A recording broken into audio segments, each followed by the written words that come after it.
Hey again, you guys. So, I might as well just explain why I have to wear these sunglasses. I actually have a vision problem.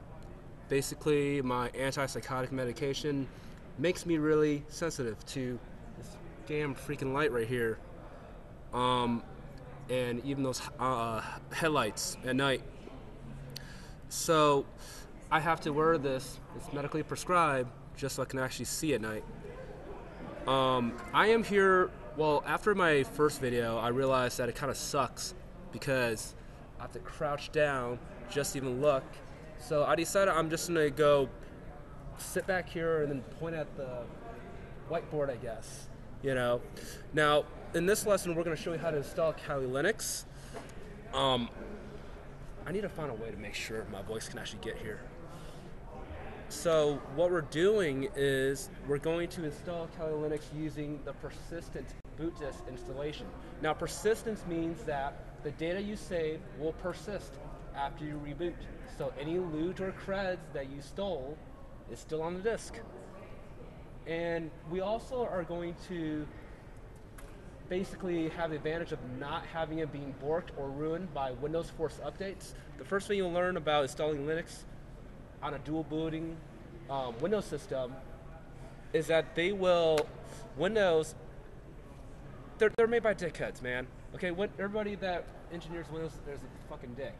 So they would overwrite parts of the Linux partition and break it, and would ruin your hard drive installed Linux installation. And this has been a pretty consistent habit since Windows 10 has been launched. Maybe even back in Windows 8.1. Now, so we're going to avoid this problem by just having it on a boot disk.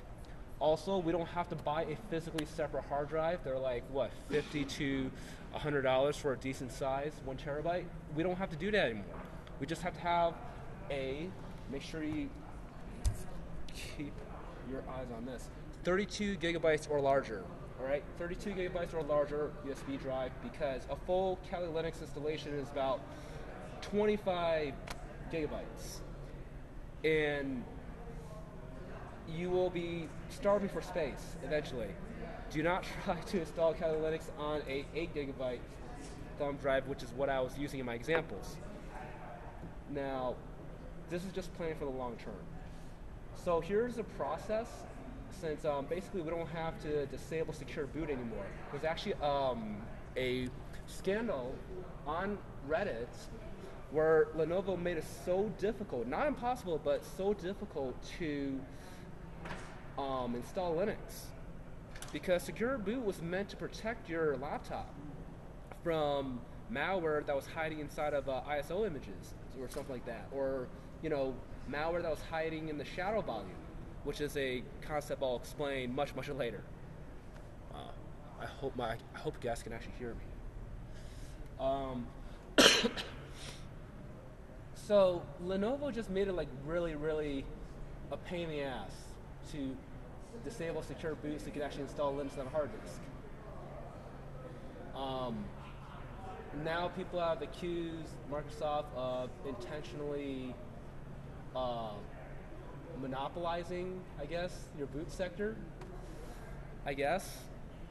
But I don't know, man. It's just one good idea, just like pave the road to hell, I guess.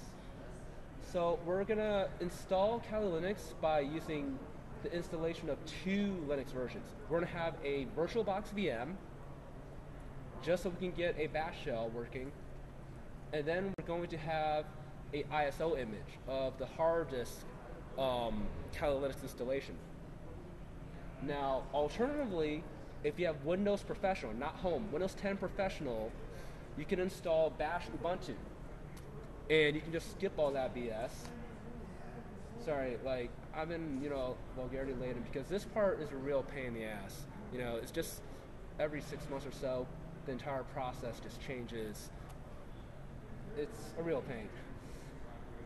But you can install Bash Ubuntu on a Windows 10 Professional version or Windows 10 Education. So if you're at school right now, you can get a free copy of Windows 10 Education. You can get a key. I will send the link for the UNLV example on how I got my free copy of Windows 10 Education. It's the same thing as Windows 10 Professional.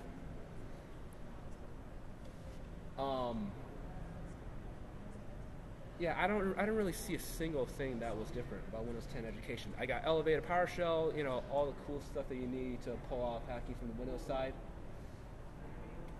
We are going to use our bash shell to start gparted, which is the idiot-proof GUI version of parted, to create a new partition, and then we're going to mount it, and we're going to give it persistence for the USB disk.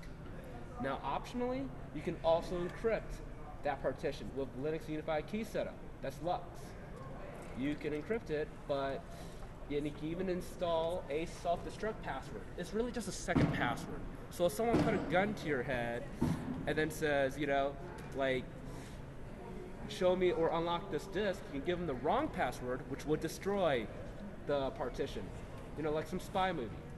But I'm telling you right now that it doesn't really matter in self-preservation, because if they had a gun to your head and then you trick them into destroying the data they're looking for, why should they let you live? They should just shoot you right there, right? So think carefully before you try to mess with the self-destruct passwords. Just get the regular Lux encryption. Let's see. And then once we're all done with this, once we created the persistence partition, we're going to reboot using the standard Windows controls, so we can just immediately boot from the thumb drive. No problems asked. You don't have to press F2 or F12 or F10 or whatever your computer manufacturer Street Fighter combo you have to press in keys as soon as you start up your laptop. Okay, you just click a few buttons on Windows, and it will boot right into the thumb drive.